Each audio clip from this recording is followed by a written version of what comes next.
Welcome to our Career Compass conversation, tackling the art of answering job interview questions, right?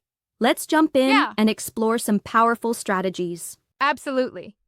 I mean, everyone gets nervous about interviews, especially when faced with those 5 tough questions. It's like, um, you're in that high stakes moment, right? Exactly, and we're diving deep into technique. So, let's begin with the classic opener. Tell me about yourself. It's not a request for your whole biography, it's really about crafting a concise elevator pitch that's structured around your present, your past, and your future. Right, like, you wouldn't list every detail from childhood. It's more about your professional journey. But I sometimes wonder, isn't that a bit formulaic?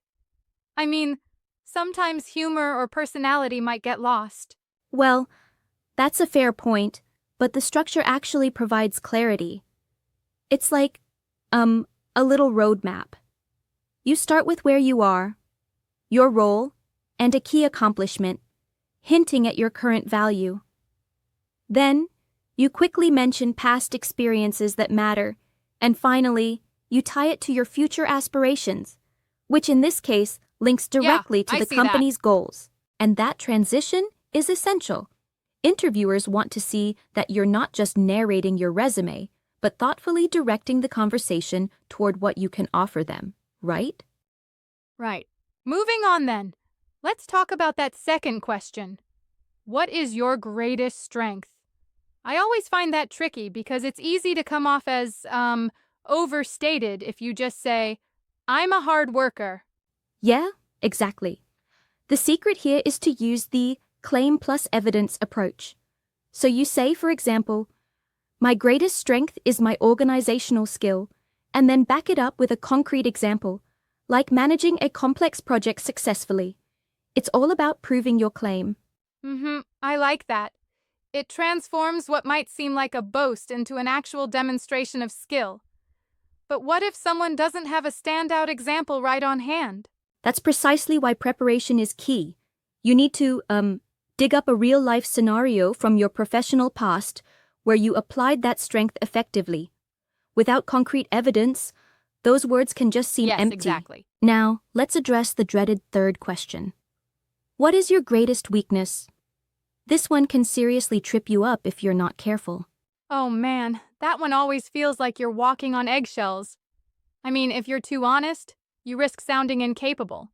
If you're too vague, you sound insincere. Exactly. And that's why the recommended strategy is to pick a genuine but minor weakness and then show how you're actively improving it. It's, like admitting you have a flaw, but also proving that you're working on it, turning a negative into a positive story. Right, that resonates with me. Although I sometimes feel that even a minor weakness could be weaponized by an interviewer. Like they might ask, give me an example of when that weakness caused an issue. How do you handle that? Good question. You prepare a brief anecdote that acknowledges the flaw but emphasizes the learning curve. For instance, you might say, I used to struggle with delegating tasks because I was used to doing things myself, but I've taken steps like project management training, which has really helped. That honest reflection shows self-awareness without derailing your credibility. That makes sense. Next up, we have the question, why do you want to work here? This one is all about alignment. It tests if you've done your homework on the company. Right. And nothing beats a generic answer like, I need a job. You really need to show that you're excited by their values, culture, and maybe even their products. Right? Absolutely.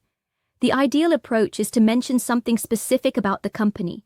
It could be their commitment to sustainability, their innovative projects, or how their culture really resonates with you. So you'd say something like, I've followed your company for years. I admire your environmental initiative, and my experience in supply chain management aligns with reducing waste. That specificity shows real interest and research. Yep, that's a dynamic way to connect. And finally, the last question of the set. Do you have any questions for us? This is, your turn to flip the script and interview the interviewer. Right. This might seem like a simple courtesy, but it's a chance to show genuine engagement. Nobody wants to hear, "No, everything's covered." You should ask about the role, the team, or even the culture. It's like saying, "I'm not just here to work, I'm here to contribute." Exactly. You might ask, what does success look like in the first 90 days? Or, could you describe the team I'd be joining? These questions not only show your interest but also help you understand if the company is the right fit for That you. definitely turns the interview into a two-way dialogue. It's like the whole process is a conversation, a mutual evaluation rather than a one-sided interrogation.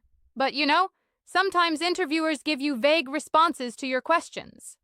What then? That's where you, need to be proactive. If they offer a vague reply, you can respectfully ask for more detail. For example, could you elaborate on that? It shows that you're not just passively accepting information, but really processing it. True, and it turns the conversation in your favor. Now, stepping back, it's important to remember that these interview questions aren't traps. They're opportunities.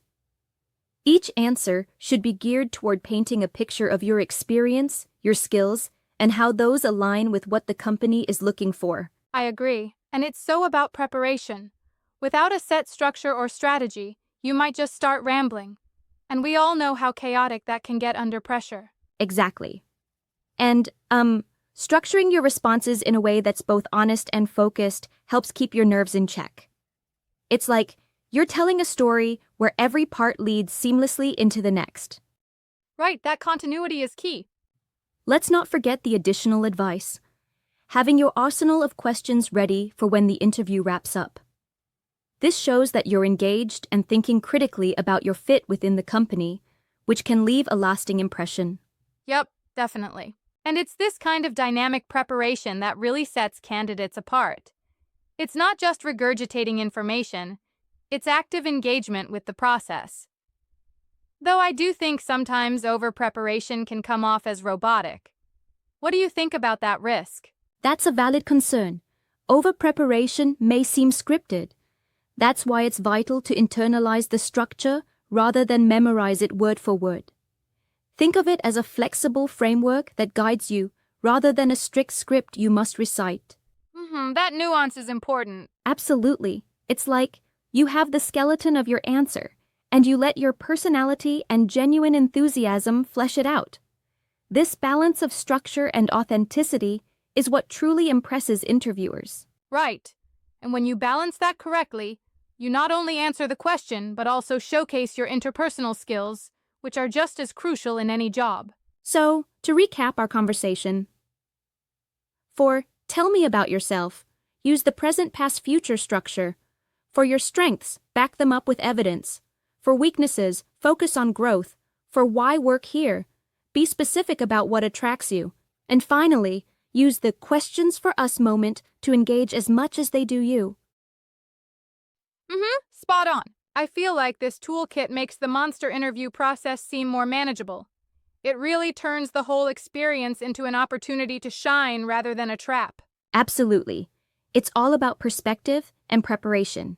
Every answer you craft is a step toward building that bridge with your future employer. Plus, the more you practice, the more naturally these structured replies will flow, even under pressure. Yep, definitely. And remember, the interview isn't just about them choosing you, it's about you choosing them as well. So, go in armed with these strategies and your own questions. It's a two-way street. Precisely. Take these tips, practice them, and let your true potential shine through, not just as a candidate, but as a future team member who clearly knows his craft. I love that. Thanks for the insightful breakdown. I feel much more confident now, and I'm sure our listeners will too. It's been, really empowering to dissect these questions together. Thanks for joining in. Remember, every interview is a conversation that opens doors. Prepare, stay authentic, and let your journey unfold. Best of luck tackling those tough questions. Exactly. And to everyone tuning in, keep practicing, stay calm, and make those interviews work for you. Cheers to landing that dream job. That's a wrap for today's session on nailing your job interview. Until next time, keep your career compass pointed toward success. If you feel this video is useful, please like, share, and subscribe our YouTube channel, RealSpeak English. Thank you for watching and see you again.